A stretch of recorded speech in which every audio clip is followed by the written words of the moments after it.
45% of global dementia cases can be prevented through this.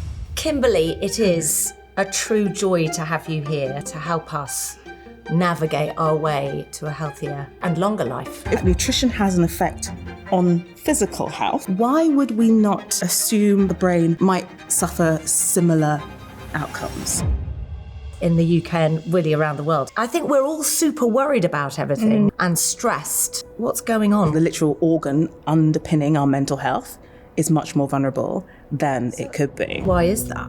There's a huge nutritional insufficiency. We must fix this. Okay, let's go through the supplements and the foods that are good for your brain. You need more omega-3, the B vitamins, and Wow. the thing is, the nutritional choices are shaped to a huge and quite unconscious degree. Yes, buying ultra-processed food is cheaper. So how can you eat healthily for less?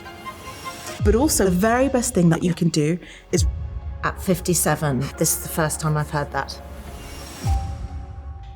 So today I'm talking to Kimberley Wilson. I love Kimberley because she's all about the brain, but also how important nutrition is to the brain, feeding our brains, but all the ways that we can feed our brains emotionally, with exercise, with food, how we can help ourselves, that nothing, even dementia, isn't written in stone. We can do so many things to lower our risk of things like Alzheimer's.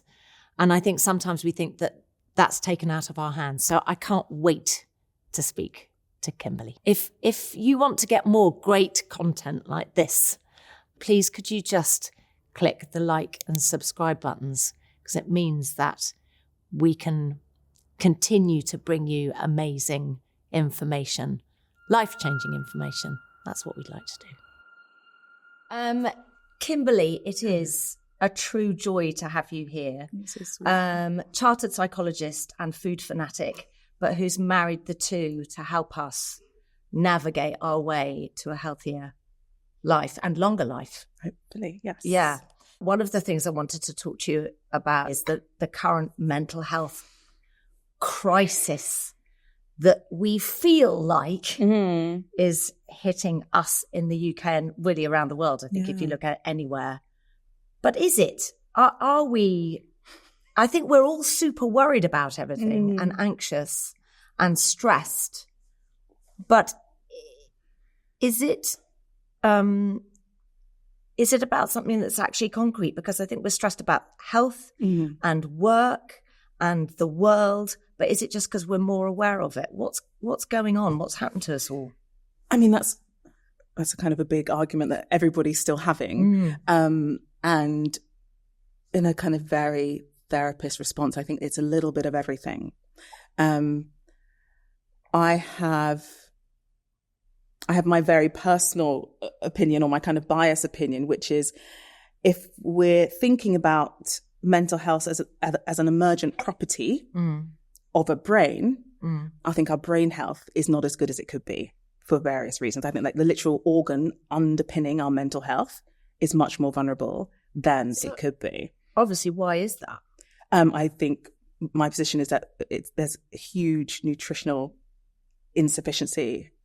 We have terrible diets. And the way that we see so for example, we're seeing children with metabolic disease, children with type 2 diabetes, children with dental caries. If we can understand that nutrition has an effect on physical health and physical health outcomes, why would we not assume, believe, understand that the hungriest organ in the body with an incredibly high nutritional demand might suffer similar outcomes? What's interesting about what you've just said to me is that I feel like at 57, that is the first time I've thought of the brain as being hungry for nutritional. I've just thought that it just sits there. This is all the thing. That these are the muscles that need the energy to move, and I have to walk and my heart. Yeah. But I've never, what food does my brain need? So much food. I'll try to be concise. So if we start with the fact that your brain is made of food, obviously all of you is made of food, but we sometimes forget that. I always say that because I think sometimes we forget. We tend to think of our bodies as, or nutrition just as calories, just yes. My body needs energy. Yes, no, that's sort of how I perceive it. But everything that is you is made from food. Everything, yes, when you were being made. I mean, it's so mad. Like you're saying it, I'm going, I don't know where I've been the last. Right? Yes, so in the womb, you were made up of the bits of toast and chicken and beans that your mother was consuming. And Johnny Walker. Black label, unfortunately.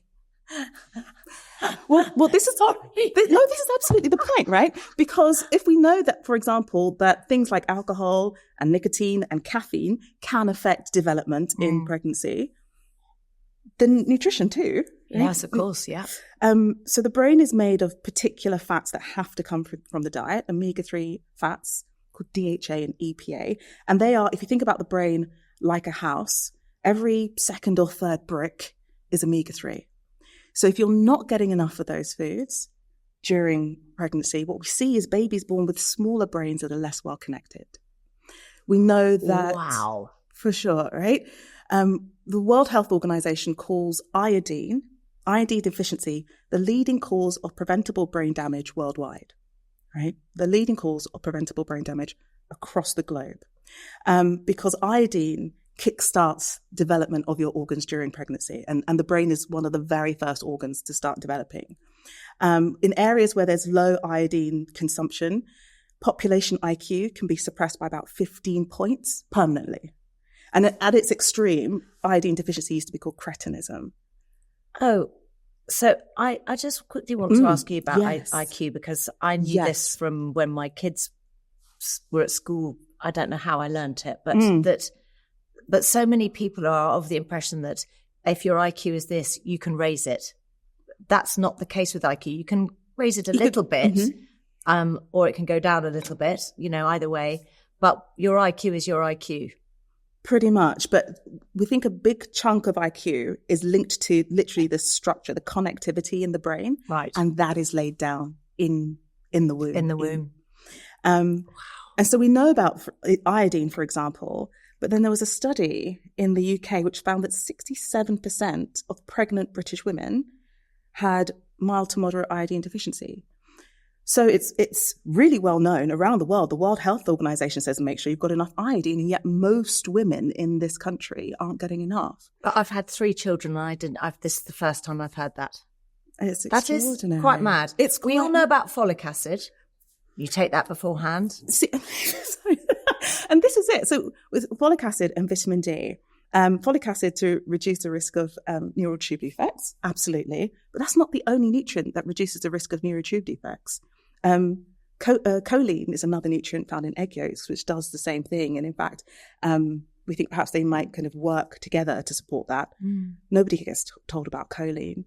When women are supplemented with choline during pregnancy, their children have better sustained attention at ages 7 and 11 because their brains have that much more connectivity. But Kimberly, you know what's so funny? Because I just love talking to you. It's so interesting. What is mad is that you're telling me this, and I'm thinking, I didn't take it. I was actually eating quite well in pregnancy because I wanted to. Interestingly, of course, I wanted to eat better when I was pregnant than I did when I wasn't pregnant. I think that's nature, isn't it? Yeah, Mother Nature. It's a really motivating time. Do that, but I'm sitting there going, "Oh my God, I didn't do that. I didn't take that," which makes you feel anxious. This is so interesting. We learn all this stuff, and then we think, "Oh my God." It's like one thing feeds the other. We get more information and more knowledge around something. But actually, it's because I think that we need these big organizations to take this information on better. Yes. And listen to you and do something with it so that we don't have to feel anxious, that 100%. We're not being taken care of. We know that our GPs or our hospitals or our midwives have got all the information about everything that will help us. And so we can then take our hands off the steering wheel. Yeah. No, that's exactly it. How frustrated do you get? I think, when they asked the Hulk, like, how do you do it? He's like, I'm always angry. I'm always angry. Yeah. I'm always a little bit angry when I talk about this stuff. Do you work with the government in any way? I don't know. I mean, all of my advocacy is kind of through my books. Right. And that's why I started, because I tried to speak to the prison, speak to the governors, and no one was listening. Nobody cared. I mean, it was seen as kind of superfluous, and they had bigger problems at that point, perhaps. So it kind of went nowhere. And that's when I moved online. I was like, fine, if I can't do anything here, then I can help my own patients. Well, that is brilliant. And I can go online. Yeah. But no, I haven't done any work with the government. I mean, this podcast, it's called Begin Again. It's not aimed specifically at any age. It's about starting again. And I mean, I love talking about food because food is an area where you can make massive changes to your mental health. We've just been talking about that. And but one of the huge areas I know for, in particular, obviously I'm like menopause queen. I love talking about it. I loved educating about it. Similarly to you, you've done a great I'm so job. Frustrated that we don't all learn about it as young women and men. Everybody needs to know about it. Half the population are going to go through it. No one can sidestep it. It's going to happen. But what I'm so interested about is dementia. And that, is it true that more women than men get dementia? Yes. So when it comes to something like Alzheimer's disease, which is the most common form of dementia, because dementia is an umbrella term, women have twice the risk of men. So of every 3 dementia patients, 2 of them are women. Okay. So when I've been told about that, that more women than men get it, I've been told that it's because we live longer. Is that true? No. It's not true. It's not true. Stop it. And it's not true. Sorry, I love you. I didn't mean to slap your chin in there. What? It's not true for a few reasons. Yeah. Right. So first of all, if that were the case, then if it was simply about aging, we would expect longer lived populations to have higher rates of Alzheimer's disease. And that's not what we see. So places like Japan, places like Greece, who have an older population, Italy, don't have like a correlation with that kind of, with dementia. So for example, in the UK, dementia is our leading cause of death. How long's that been? Is that new? For years. And no, not Is new. it? And even during COVID, where it was still dementia. I'm pretty sure. No, we don't know that. We can check that and blah, blah, blah. Perfect. Because we think maybe cancer or heart disease of course. Some secondary outcome of a fall. No, it's Alzheimer's disease. So that's in the UK, but somewhere like Greece, an older woman is more likely to die from a respiratory infection, so complications of a flu or pneumonia, than she is from Alzheimer's, even though on average she will live longer. So it's not simply, what we can say from that is it's not simply about age. And then there's another interesting, very worrying trend, which is young onset dementia. So there's early onset dementia, which we do think seems to be genetically linked. Yes. But young onset dementia, which is when you're being diagnosed at a younger age, tells us that it's not about age, because dementia is typically an age-related condition. But if there's something going wrong, if we're getting diagnosed earlier, that means there's something going on with the health of our brains, that our brains are aging at an accelerated rate when our bodies aren't so much. So it's not simply about age. And having seen my father go through Alzheimer's, the one thing that you want to do for as long as you possibly can is preserve brain health, because watching somebody go through that, it's not something I would want to experience. It's horrible. And interesting, you said this terrible trend for younger people being diagnosed. When you're saying younger, how old do you mean? Because I think, isn't dementia's kind of 65 plus is the average age. But so would you be considered younger if you were under 65? Yes. Yeah. Okay. And there's more of that happening now. It's growing. It's the number of people being diagnosed in their late 40s, 50s is increasing. Because I obviously when we were talking about older people, you were saying it's more genetic. And obviously my father had Alzheimer's, so it's something that I think about. But it's not just you're not just stuck with that. There are Not things that we can do. So much that there is so much that we can do. The latest global commission on Alzheimer's disease says that 45%, nearly half, of global dementia cases can be prevented through changes in the environment and lifestyle. Wow, 45%. 45%. The 14 modifiable risk factors. Some of them aren't in our own individual hands. Some of them about like air pollution and things like that. But other factors like your, taking care of things like hearing. So if you're hearing, this is so interesting, isn't it? Yeah, sorry, carry on. No. If your hearing starts to go, people who don't get a hearing aid are more likely to develop dementia than people who do get a hearing aid. Similarly with eyesight. And we think that's because essentially, like everything else in your body, your brain works on a use it or lose it principle, right? So if you don't keep working on your flexibility, your body says, we don't need to move in that range of motion anymore. Let's not bother maintaining it. We'll put the energy somewhere else. And similarly with your brain, if your brain if those neurons aren't being stimulated and used, then your brain says, well, we're not going to put the energy into maintaining them. We can use that energy elsewhere or just save it. And so when you lose your hearing, you're getting fewer inputs of stimulus from the environment. Your brain is being less challenged. And so it's like an empty warehouse. You kind of close the door and it starts to degrade, because if you're not constantly using it and it's being constantly upkept, then you start to lose it. And the other potential association between hearing loss and dementia is the loss of socialization. Yes. Because we know that social connections are so important for our well-being. It helps to lower our stress. And I think I've seen people that find it hard to hear. So maybe in a big, busy restaurant and you kind of see them kind of leaning in, and then you just see them kind of check out a bit. Oh, I'll just watch this conversation happening. I can imagine that. Really stressful.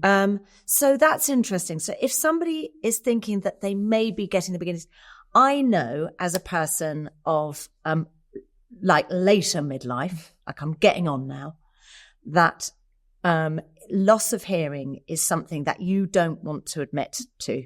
It's a pride thing. And you don't want people to think that you're old. I mean, I know some people are really proud and don't mind getting old at all, but lots of people do. Yeah. And it's about like not wanting to go to get checked, but wearing a hearing aid, does that make a difference? Yes. It does. Yes, because you're still going to give your brain that stimulation, and you're still going to be able to stay connected with people and socializing and engaging, and you're less likely to be isolated. And we know that loneliness is a big risk factor for dementia as well. Again, and we think that that's the stress of isolation, because we're not meant to be isolated. No. We're kind of tribal network organisms. We need to be with other people in order to feel safe. And when we're alone, we feel vulnerable, and that turns up our stress. We just reminded me of another one of the reasons that we think women have twice the risk of dementia is that women tend to have higher rates of depression. And depression tends to be associated with chronic stress. So that an additional stress burden throughout life, whether it is experiencing discrimination in the workplace or abusive relationships or the burden of taking care of older parents whilst also taking care of the kids, all of that stuff can increase a woman's stress, as well as some hormonal things, increase her risk of depression, and then that can increase her risk of Alzheimer's. I'm interested to talk to you about stress, because stress is such a weird thing to measure. Like, yes. I feel like I am a driven person, and I'm go, go, go. And I'm like, you think it, but I've done it 4 hours ago. Do you know what I mean? I feel like you're a bit like that. Like, you know what I mean? Like, we're kindred spirits. And I pride myself in that. I've always prided myself in that. And someone mooted with me the other day. It's like, are you in a constant state of stress? And I was like, is that not a good thing? Like, I feel like it's a good thing, like I'm on it, but I'm not sure for my body now that it is. What is going on? So that's one of the very, very interesting things about stress, is that partly it's about the kind of, can we measure levels of cortisol and adrenaline in your blood? How do you do that? But also the negative, or how negatively you are affected by stress, is impacted by your attitude to it. So it's not simply a thing about levels, it's also the psychology of it. Oh, wait, so I could have lots of cortisol in my body, but if I'm going, this is ace. If this is you on fire. Yeah. So for example, if we're to take two people and set them, typically it's like a horrible maths challenge to be done in front of an audience, right? The kind of thing that, exactly.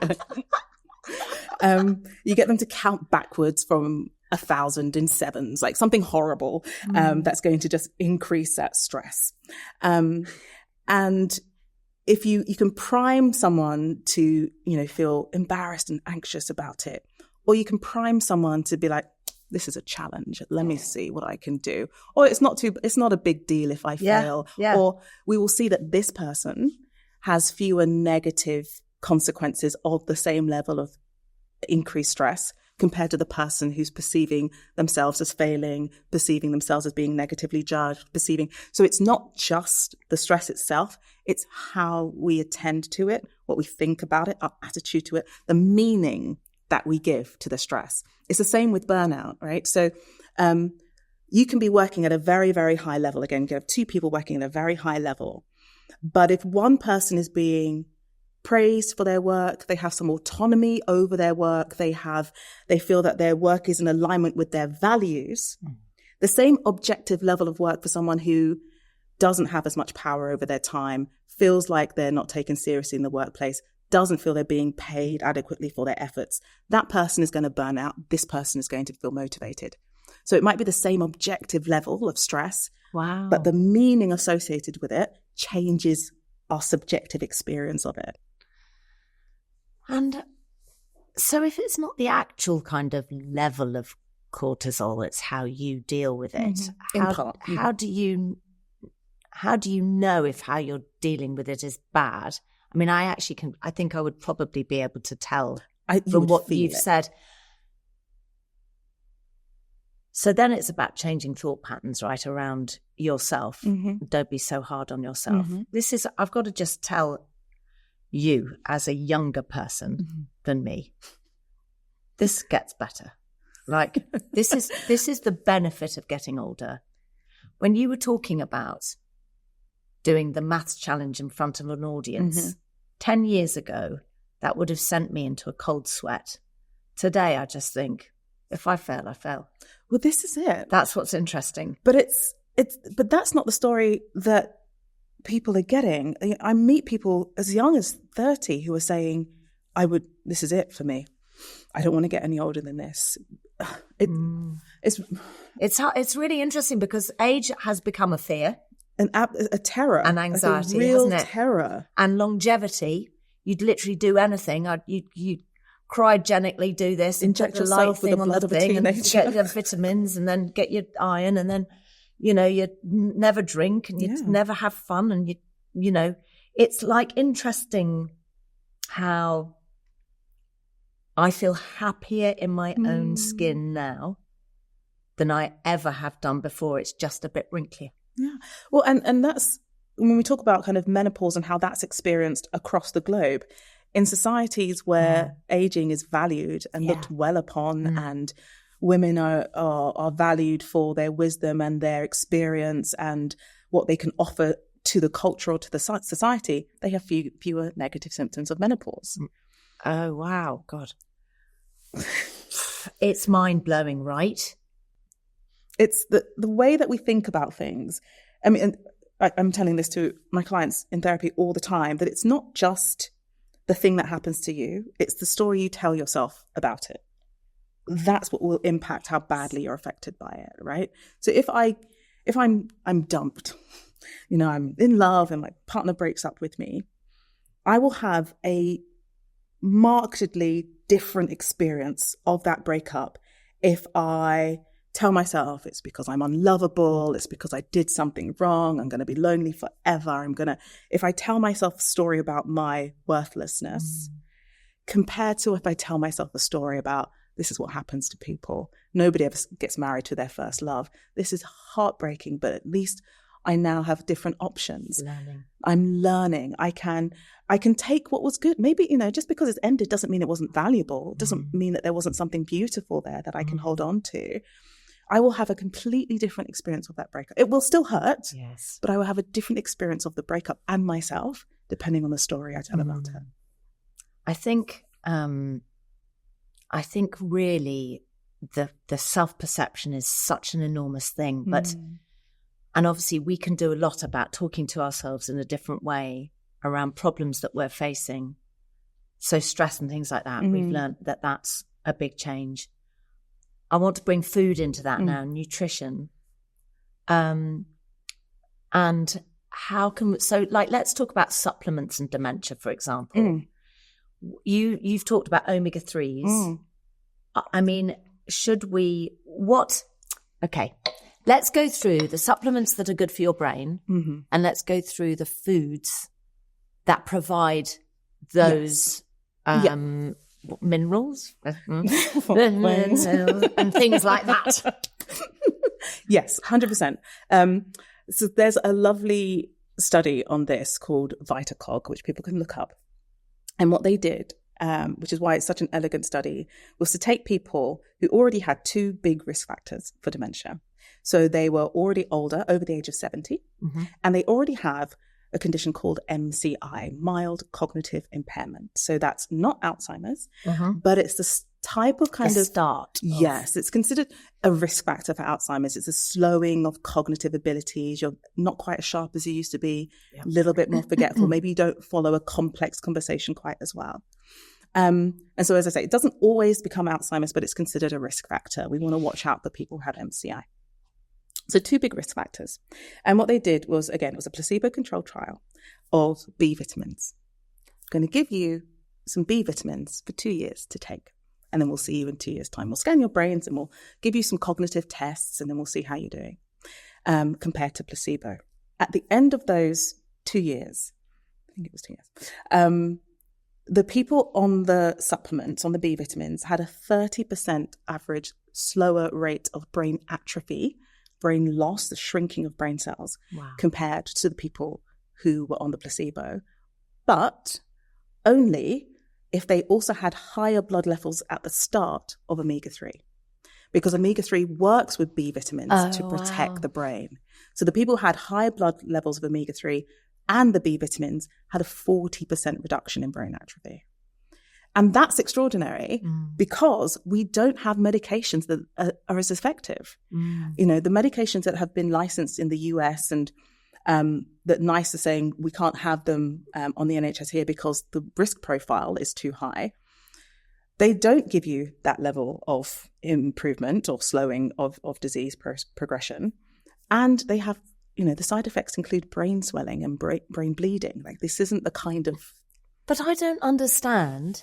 If there is a clinical trial that proves that you're saying there is, and it shows that, why is the National Health not just giving? I'm not National Health bashing, because I love the National Health and we wouldn't want to be without it.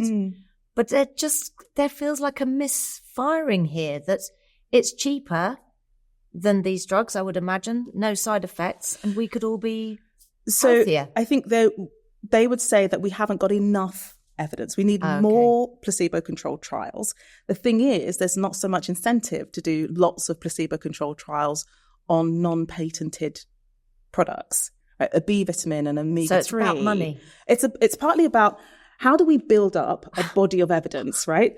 And we build up a body of evidence by doing lots of expensive trials. And we only really want to do lots of expensive trials if we're going to get some money off the back end. It's worth investing in an expensive trial if I then get a very expensive drug at the end of it that I can recoup my investment on. So what we really need is philanthropists who've got squabillions of pounds, who literally don't care. To invest in nutritional interventions. In nutritional interventions where they're not going to get their money back, but they will change the world. Yes, where they can help build up a strong enough evidence base. I'm going to start writing so letters. that Cochrane will say, yes, thank you very much. And then NICE will say, here you go, you're welcome.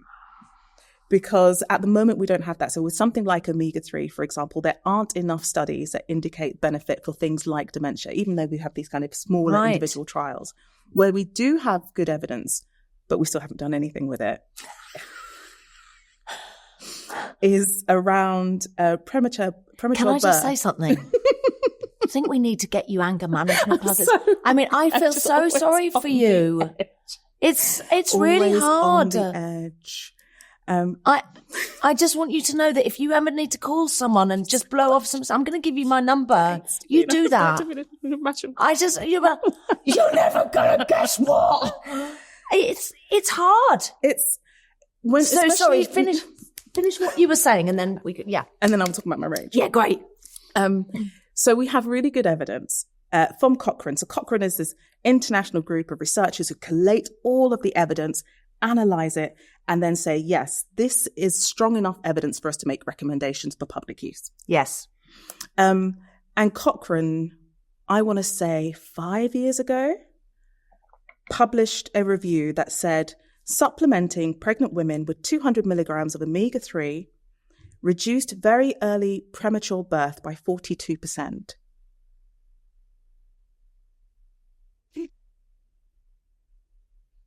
I can't find a midwife who knows that. I've given talks to specialist perinatal services, and they don't know that. And that's years old research from the holy grail of research and recommendations.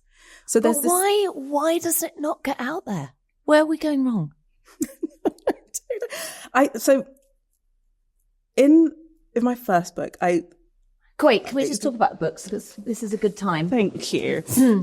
First one. That's the first one, yeah. So it's called How to Build a Healthy Brain. Little practical guide. How to do it. So how to do that. And then this one, newer. Yes. Last year? 2 years ago. 2 years ago. Unprocessed. What your diet is doing to your brain. So there you go. Thank you. But it was in this book you were talking about. Yeah. That lots of things. We don't take nutrition really seriously, or we didn't. So certainly psychology, psychiatry have not taken nutrition seriously as an intervention. We haven't, again, considered that the brain is an organ. We think about the brain in terms of its outcomes and its manifestations. We think about it in terms of mood or concentration or, those sorts of more abstract things. The power of the brain is unreal. We don't think about it as a physical thing that is burning through 20% of your calories.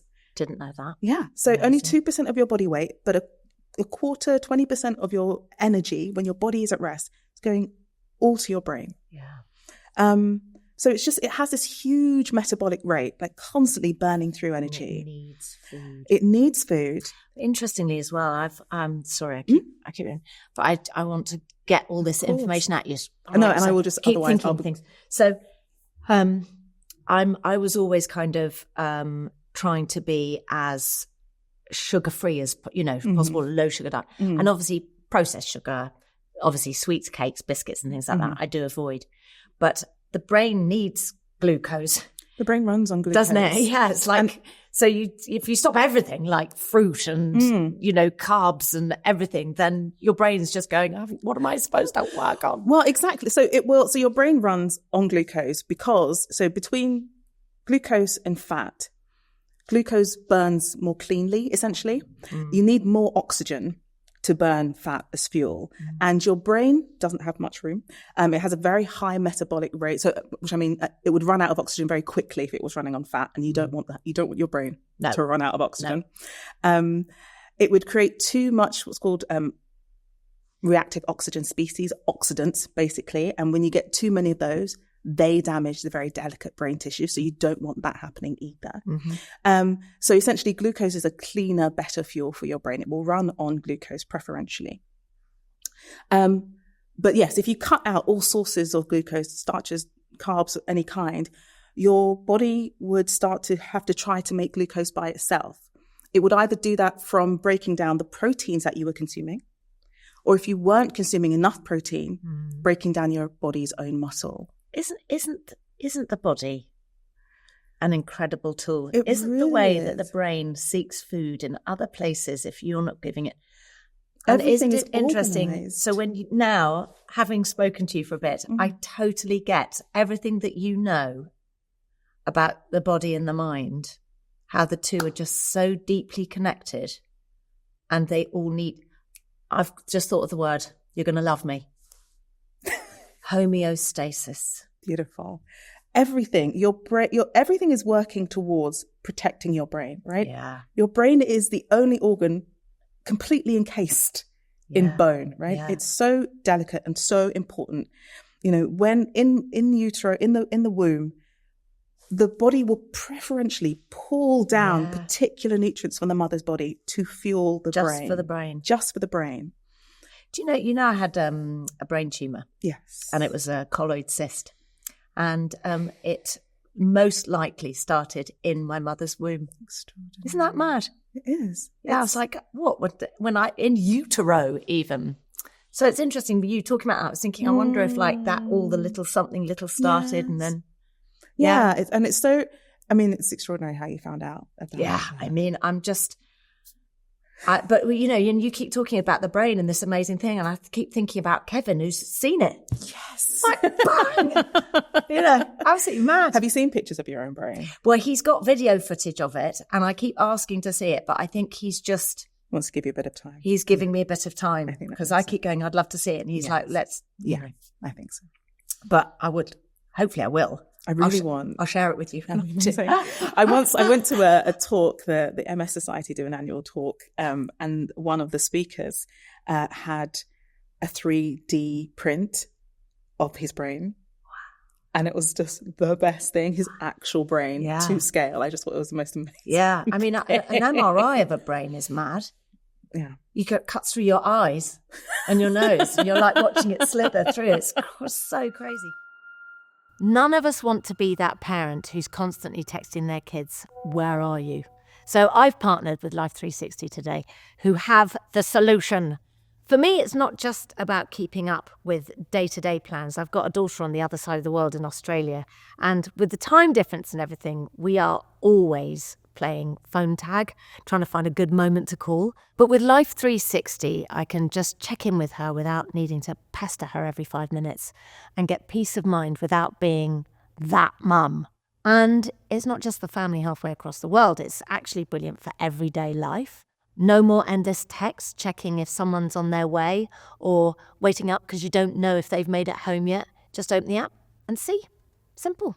Plus, Life 360 works whether you're on iPhone or Android, and you can set up place alerts so you get a little nudge when someone arrives at their destination. I love that.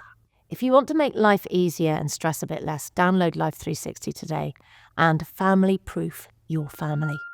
So supplements, we were just touching on supplements. What other supplements? So iodine, we're talking about the bees, and the omega-3s need to go together.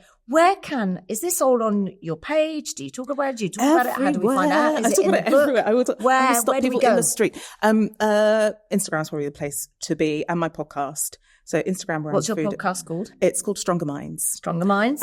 Where I will talk about different kind of brain and mental health facts and science and information. I have a weekly newsletter where I share fresh brain science every week. Great. So I'm trying to, wherever people are, I'm trying to be. So in terms of foods, oily fish. So your salmon, mackerel, anchovies, herring, trout. Everyone forgets about trout. It's delicious. Kippers. Yes, they're herrings. It's kipper. Yeah, it's a smoked. I'm a food You nerd. can It's keep it in. fine. Let everybody see. Let everyone see that I didn't know that. I might be wrong. I think it's herring. No, I'm pretty sure it is. It tastes similar, but just smokier. So I don't know. All of those delicious things. So oily fish, really good. It's quite interesting how sometimes with vitamins and minerals that you need to take one, but if you take this one as well, it'll sort of help you. The one I learned recently, I mean, I don't know if I'm right. I'm not a nutritionist, but was vitamin D and K2. Everybody's talking about take those two together because it'll help you with your vitamin D, and how omega-3s and Bs are good together. And the Bs work together. They help 9 and 12 work together to basically break down a compound called homocysteine into which is kind of neurotoxic, into a safe amino acid. So they work together to recycle it and make it safe for you. When do we take supplements and when do we eat food, and what is better? Always food first. Food first is the basic principle. So for example, there was a study that showed that people who ate a small bowl of leafy greens every day, so like a small cereal bowl. Wait, leafy greens. I know that sounds really dense of me to say, not at but all. what is it? No, not at all. Okay. Kale, spinach, watercress, rocket, lettuces, like the long romaine lettuces. Yes, but all lettuces? I mean, all lettuces will give you something, but the darker the green, the better. Oh, okay. Well, I didn't know that. Yeah, so the darker, so things like the Cavolo Neros that get really dark. Yes, okay. The better. But yes, all greens. And the more variety you have, the more variety of nutrients you get. Your brain needs a range of nutrients, so variety is the spice of life. Oh, okay. Those people who had daily greens compared to people who ate less than a serving of greens a day had brains that were 11 years younger than the people who had 0.8 servings of greens a day. Wow.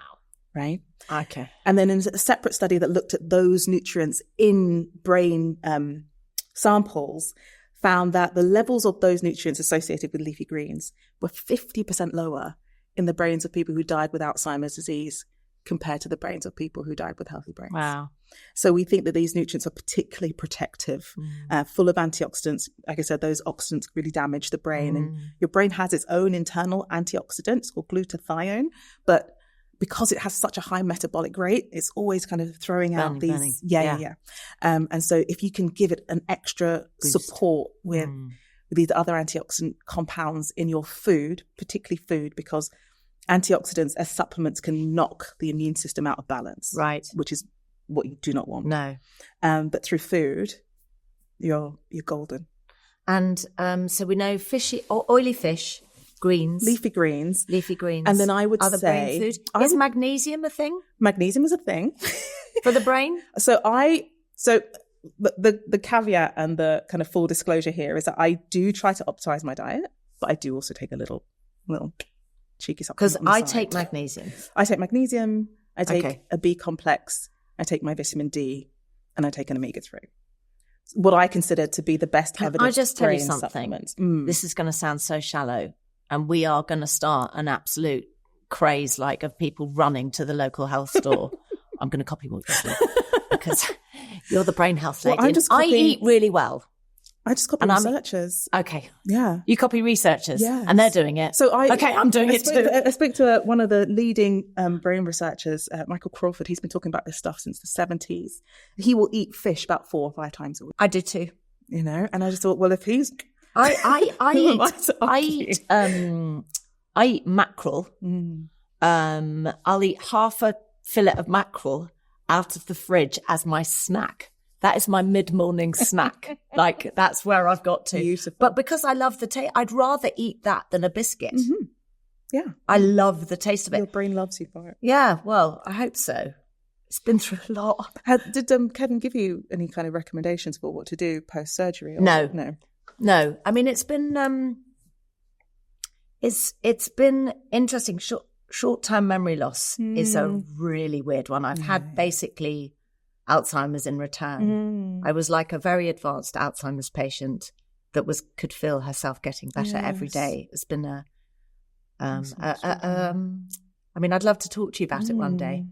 If you ever meet anybody that's going through short-term memory loss, it might be nice. We could have a chat while I'm helping you with your anger issues. Thank you so much. It'll be a beautiful symbiotic exchange of knowledge. But because of my dad, I think I've felt since I found out, so maybe 12 years ago, that he had Alzheimer's, I've been thinking a lot more about what can I do for myself. Yes.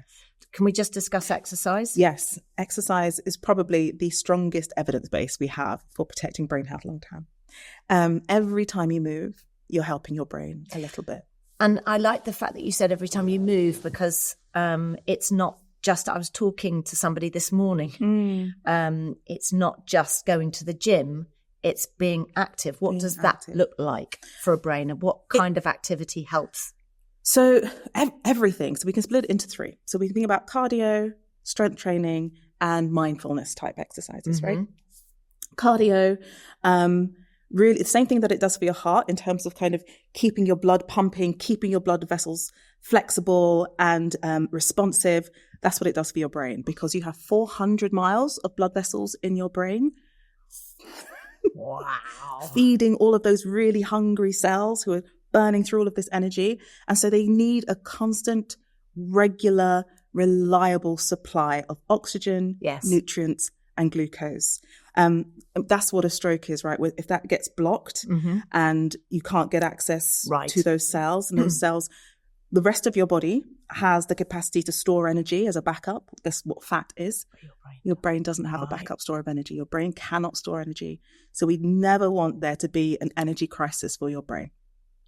And obviously cardio, oxygen, loves it. Like I could feel, because I started walking the day after my operation. I was walking up and down the corridors, waving at everybody, because I wanted, I knew, actually not the day after, because I was in intensive care for 3 days, but the minute I could, I got up and was going, because I could feel like that's what biologically I needed to do. Oxygenize my brain. And we see improvements in performance simply from that. So when there's more blood flowing through your brain cells are getting more oxygen, you have better memory performance, you have better concentration and focus, you have better processing speed from that simple kind of mechanical thing. And it might be, it might be get off the tube 2 stops early and walk to work 100%. Like you're late.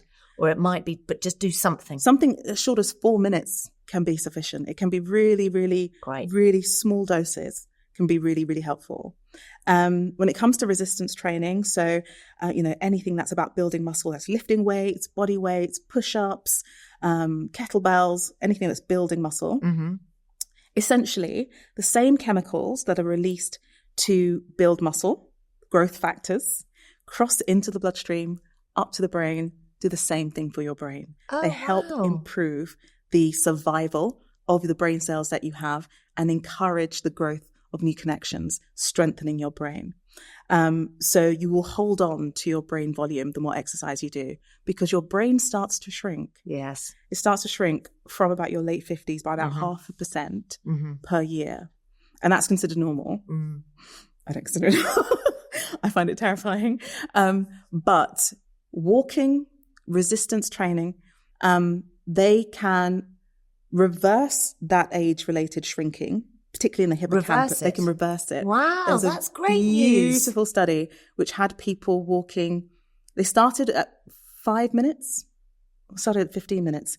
And they increased their increments of walking by 5 minutes per week until they were doing 40 minutes 3 times a week. Right. And they increased their hippocampal volume. And the hippocampus is the part of the brain which is the seat of memory, that long-term memory, pulling things back, remembering something that you did when you were 15 last week. Increased hippocampal volume by 2%, which is effectively reversing brain aging. Wow. Simply through walking. I mean, get a dog. Get a dog. Adopt a dog. Find, do you know what I mean? Start a walking group with friends. Yes. And that's social. Join a club. Because loneliness is so bad for us, we know. And you were talking about, I was really interested that in exercise, you talked about mindfulness. And I was like, hang on a minute. How is mindfulness exercise? So, if we think about things like yoga or your Tai Chi, as kind of mindfulness-based activities, there are a couple of things that are kind of built into them, which are really helpful for your brain. So one is the stretching element, which by itself, we think when you stretch muscles, certainly in animal studies, you lower inflammation in the body. Wow. Can I just say, you have given me great fuel for when I do, I love exercise and I share sometimes about exercising, but people don't want to stretch after because it's like, I've done the session. I'm just going to go back to my life and it's fine. And I don't get the DOMS and it's fine. And I'm actually quite flexible. So if actually the physical act of stretching is good for your brain, I'm going to say that. Kimberly told me. Superb. Yeah. Superb. Yeah. And then the breathing. So when you're doing in a yoga class or in a mindfulness-based exercise, you're often breathing very slowly. You often elongate your exhalation. And what we see is a reduction in stress, improvements in stress resilience. We see reductions in cortisol and sometimes activation of the vagus nerve. So when you elongate your exhalation, you have to constrict through the back of the throat.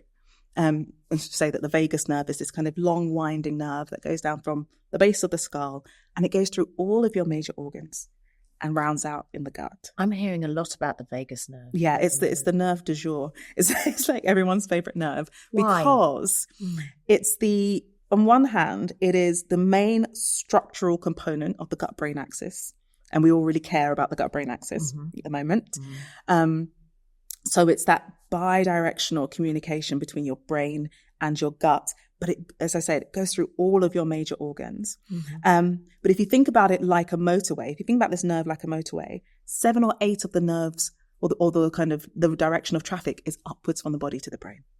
So it's not just your brain telling your body what to do. It's your brain receiving signals and information about what's happening in my body. What's the state of nutrition? What's the state of stress? What's the state of distension? Is there injury? So that your brain can coordinate a response. I always think, like, how am I feeling? What is my body feeling? And I always think, you don't need to ask, you know. Oh, I mean, we can talk about emotions. Yeah, like when you know there's something not right, you hear people talk about that and they get ignored and they go, I know. Yeah. And it's so important. Your brain is always receiving, constantly, information about what's happening in your body and having to make sense of it. And that's where it becomes really interesting when we think about emotions. So the other thing I want to say about the vagus nerve is that it's the off switch for your stress system, your fight or flight response. If you activate the vagus nerve, if you get the vagus nerve working, it activates your parasympathetic nervous system, which is your rest and digest system. Sorry, I just round off that thought. I'd like to just keep on that for one more minute. How do you activate your vagus nerve? Yeah, so activate is it's kind of tricky as a word. It's humming a thing. I keep hearing somebody keeps talking about vibration, music. This is what we think. So because of where it kind of goes down through the back of the throat and into the heart, there are a couple of ways that you can get in. One of those, and probably the main one and the best one, is breathing. A long, slow breath. So partly because of that restriction that happens in the back of the throat when you have to slow down your breath and restrict your throat to kind of release less it's air. So funny. I already feel I've done one breath and I felt like, oh, that feels nice. It's suddenly you realize that you haven't breathed properly in about 4 days. But also you have stretch receptors in your lungs, which bits of elastic almost, that when they stretch, they trigger your parasympathetic nervous system as well. So when you take a deep breath in, it's an automatic biological mechanism. You can't fake it, twist it, deny it. As soon as you take a deep breath, that is happening, and there's little communication happening with your heart and the way that your heart is shifted by the way that your lungs are filling up, and that will help to calm you automatically. So, and then, yes, the second one is like humming, and whether you can, when in studies where they do vagus nerve stimulation, what they will do is use almost like a pacemaker or a type of magnet that will vibrate on the nerve. So humming is an attempt to kind of recreate that kind of sensation. And I always wonder if those singing bowls, you know, the sound, the vibration that you sometimes feel when there's a singing bowl. I remember somebody put one here on my tummy once. It felt amazing. You know, it's anyway, that's interesting, vagus nerve activation and how it's actually quite hard to activate in a way if it's not just happening naturally, if you know what I mean, to find a way to do that. I'm not sure, because you were going to talk about something after we'd finished vagus nerve. Emotions, how that links with what's happening in your body. Oh, thanks. So, and I love talking about this because we have such poor education around emotions that people just find them massively confusing and frightening and just want to avoid them as much as possible. How can I not feel this thing tends to be the kind of main question. But also we really underestimate the ways that that emotions are shaped and the ways that we can intervene to help regulate and understand them. So the kind of it's called the theory of constructed emotion. The main idea is that emotions are your brain's way of making sense of what's happening in your body. Okay. Like giving meaning and sense to what's happening in your body. So, for example, if I say to you, you are standing on the edge of a cliff on a windy day.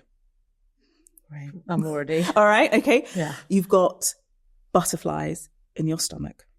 Your heart is pounding. You've got a little sweat on. What is your emotion? Fear. Okay.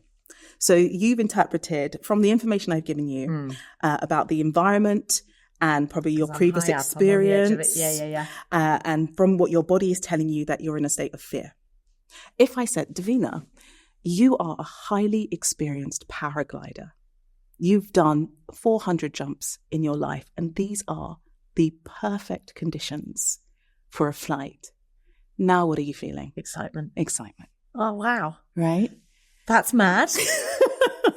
So it's interesting because I not in that context, but I've always used to say to people who were going to perform or do something or go on a stage, about probably 10 years ago, maybe 15 years ago, I realized that my abject terror about presenting the BAFTAs or some big event in front of my peers, the feelings were the same. Fear and terror were the same as excitement, you know.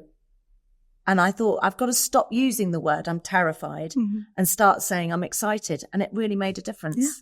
It's exactly the same sensation. Yeah. But depending on the information from the current situation, your previous experience, your brain will knit them together in a different way.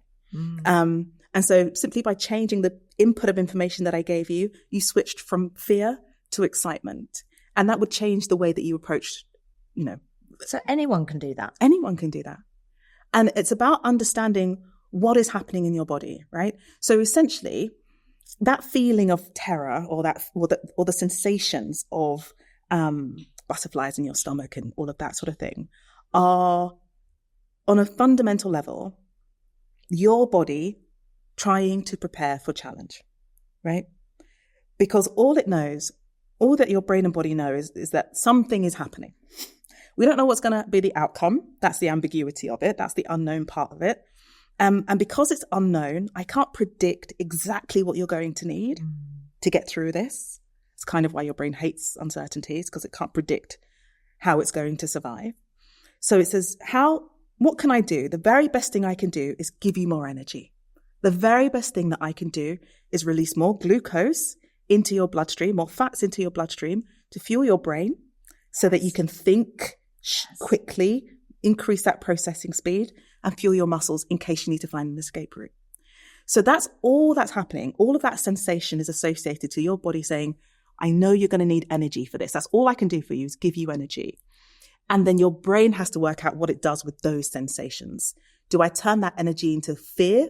I'm threatened. I need to escape. I need to save myself. Or do I turn that energy into excitement, joy, anticipation, challenge? And that is partly about your previous experience, but it is absolutely something you can learn. What I love, Kimberly, is talking to you has made me just love my body and my brain so much. Good. No, I love that. Amazing? I love that because I so often work with women who have such a and distrusting relationship with their bodies. Yeah. They've been in a battle with their bodies since they were 13 when their mum put them on their first diet or whatever it is.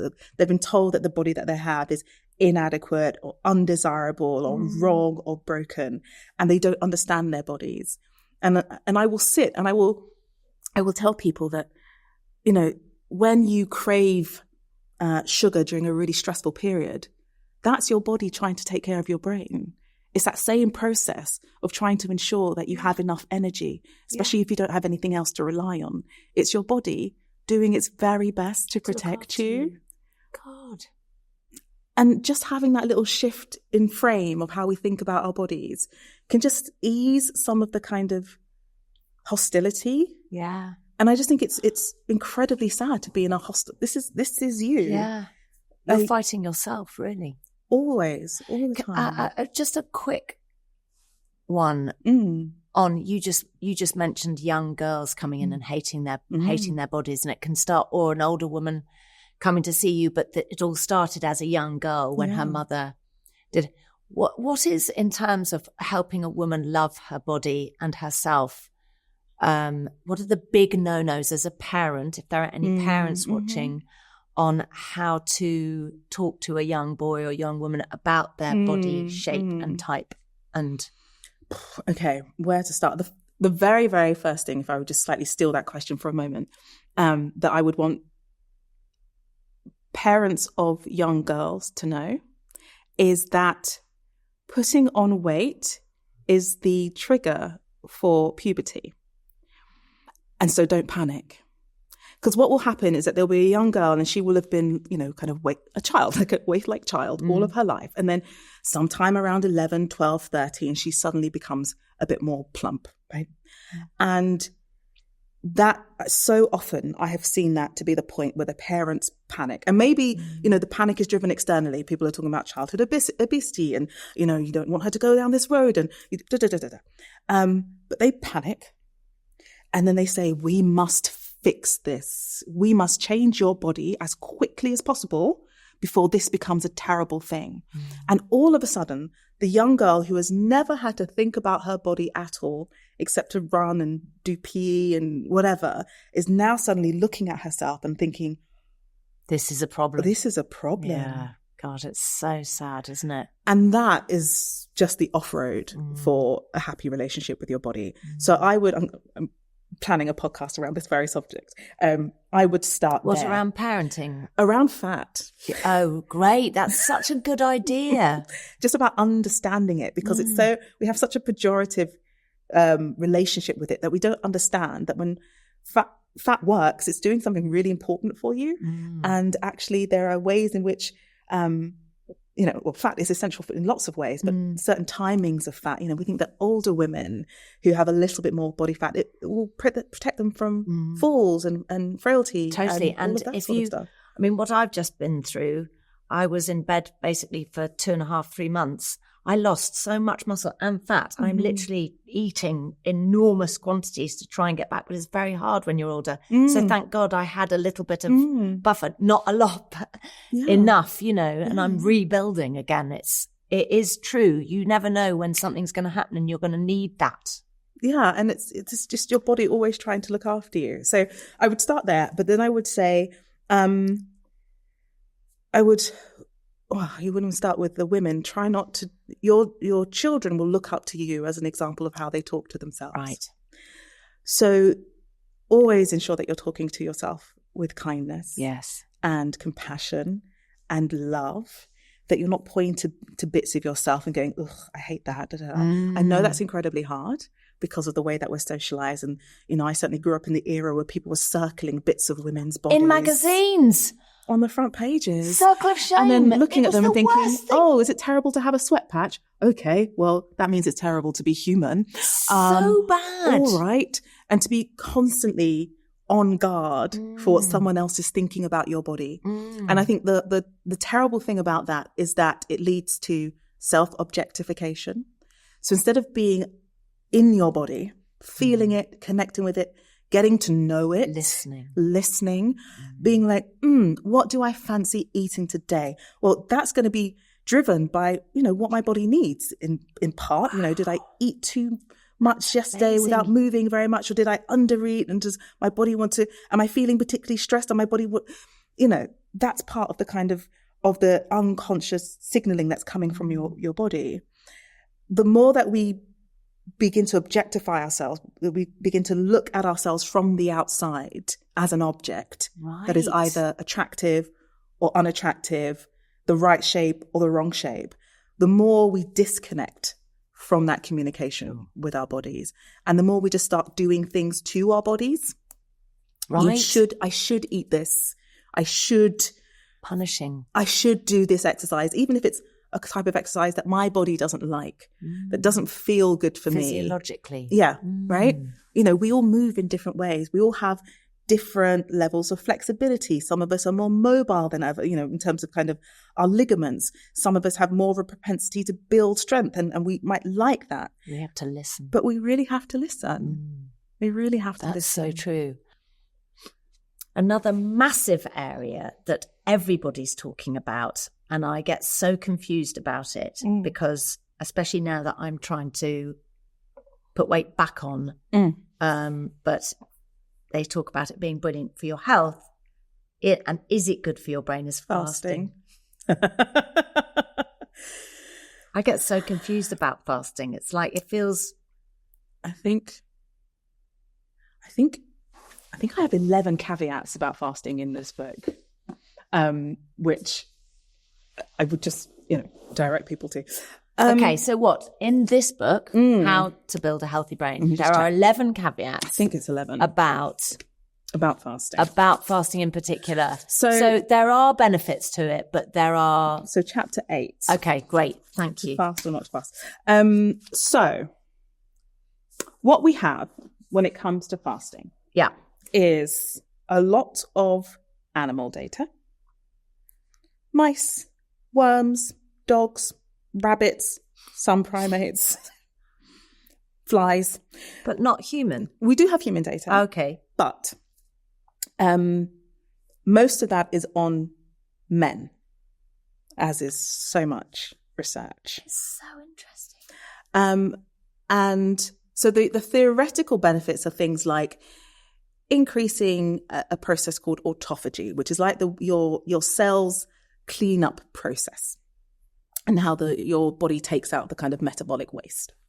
And what we want is for that to be working well enough that you don't have this buildup of cells that either get old, they become what's called senescent, which means they're old, but rather than dying, which is a process called apoptosis, which is where they kind of self-destruct, they just kind of sit back in the tissue and then pump out kind of toxic compounds. And we don't... So you want to get rid of those. You want to get rid of those. Yeah.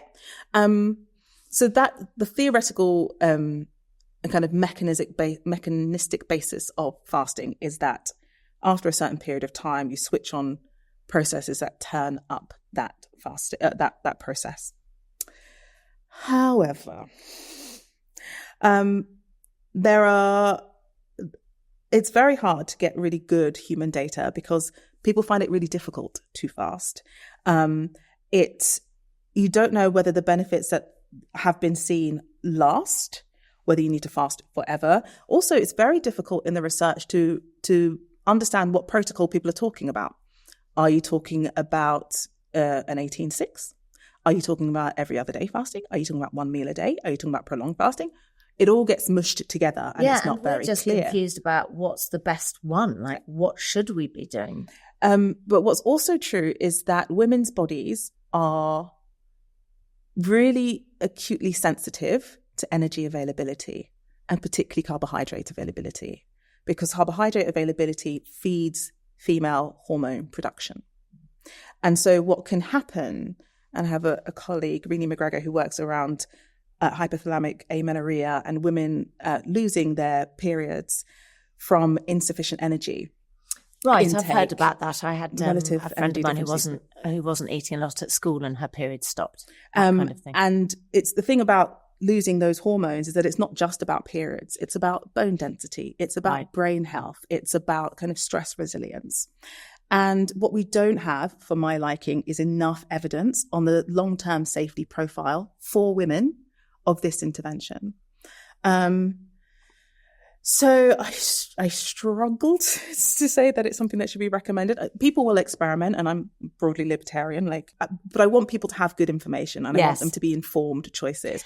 So can I just put a proposal to you? So, yes. What I was doing, I'm not going to talk about anybody else. This is my experience. What I was doing was I was stopping eating maybe at around 7 or 8, which is easy for me. That's when I like to eat, early in the evening, not snacking throughout the night, drinking just icy water, which I like, and then not eating in the morning until maybe I was doing 14 to 16 hours not eating. Is that going to benefit autophagy in any way? Am I getting rid of anything bad doing that? No. Possibly, but we're not sure. I mean, that's not good enough for me. If I'm not eating breakfast for a possibly... that's the point. We don't know, right? Not really. We haven't got the research or the data. We don't have and the other issue is that often, and perhaps that's the case with you, but people who might start fasting or experimenting with fasting, when these things started, they started as calorie restriction with optimum nutrition, what was called CRON. So people were being very, very careful about making sure that even though they were taking on less energy, they were getting all of their nutrients. They were getting all of the required vitamins and minerals and sufficient protein. What, during the fast? During the day. During when the eating period. Whenever the eating period was. I'm not convinced that that's what people are doing now, right? Yes. That people they're not are getting enough good stuff in they're between. not starting with a baseline optimal diet full of nutrients. They're starting on an average adult Western diet, which we already know is depleted in certain nutrients. We know that the higher your intake of what we might call ultra-processed foods or foods high in salt, fat, and sugar, the higher your intake of those foods, the lower your nutritional status on a population level. Right. From my perspective, your brain needs lots of nutrients to be healthy and happy. So what happens when someone who's already on a nutritionally poor diet restricts the amount of food they're consuming? To me, that just says that their brain is getting even less. And so the idea that we might get good brain health outcomes simply from fasting without looking at nutritional composition and quality is a bit of a misnomer. So I would start, what I would want people to be doing is optimizing their diets. Let's start. So let's omega-3s, Bs. 5 a day. Not 5 a day. We're not eating our fruit and vegetable. We could start there. Yeah. If you could just start with your 5 a day, 91% of Brits aren't getting enough fiber. When fiber is broken down in the body, it protects the brain. So how does fiber, where do we get it from? Like things Beans, like whole wheats have got fiber, grains. like whole grains, I mean. Yeah. What's quite interesting, I learnt this ages ago from, do you know Dr. Megan Rossi? Learnt this from her, about, so you could eat a bell pepper, but if you're making food, put 3 different colours of bell pepper and you're getting 3 different types of fibre. I love that idea, that the more colour you get, the range of nutrients the different range of fibres you're getting, because all the different fibres do something different or different good fibres in different and ways. different nutrients. So your gut microbes will also break down those colour compounds as well, and they will give you different byproducts. So the reds will give you a different byproduct compared to the greens and the yellows. So yeah. But what do people who, would argue that buying ultra processed food is cheaper? It is. Yeah. So how can you eat healthily for less? So this, I think, is about 2 things. One is about those commercial incentives. That's the part that's outside of our hands. And a huge amount of our health is out of our hands. So these are the environmental factors, the environmental conditions that shape our choices. It's called choice architecture. It's about how the environment shifts or nudges you in a particular direction to the sorts of choices that you make. So for example, just the way that types of food might be displayed in the supermarket will affect which one you choose.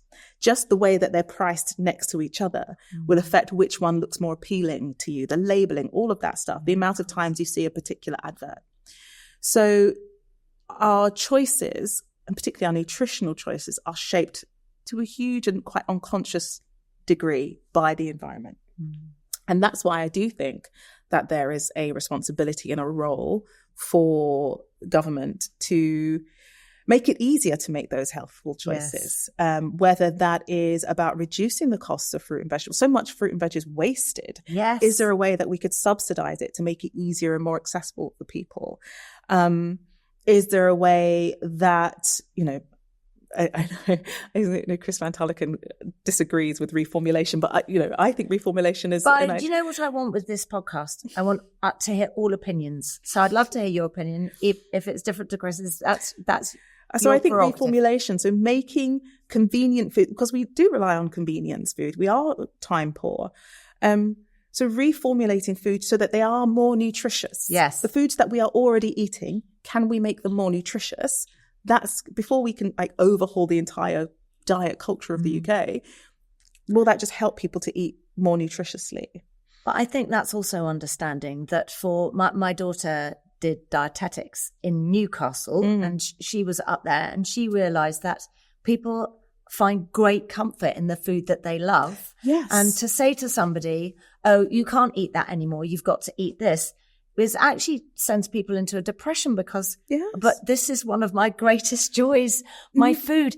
And so actually little changes that companies make of the food that people are already enjoying surely will be good for the business and good for the consumer. Yeah. And if we could get them just doing a bit more fresh food, like subsidized fruit and veg, or there must be a way that we can actually make a big difference with some small changes. I think so, but what it would take is a cultural shift. And cultural shifts do not come from individuals. Yeah. It doesn't come from educating one school over here, one hospital over here. It has to come from top down. It's got to come. That's where we get into a bit of a pickle. I'm going to stop there and just, can we all just give Kimberly a massive round of applause, please? Kimberley Wilson. Thank you. I loved talking to Kimberly. I think I love it when somebody gets me to reframe the way I look at something, and she's reframed the way I look at my brain, what it does. She has made me fall in love with my body all over again because of the way that it works and the way that it's constantly telling me what it's needing, and that I need to listen to that more. She's told me about, she's made me reframe the way I look at my brain, and she's empowered me. I believe that I can improve my brain health in quite a major way with some quite simple lifestyle choices. And I feel really good about that.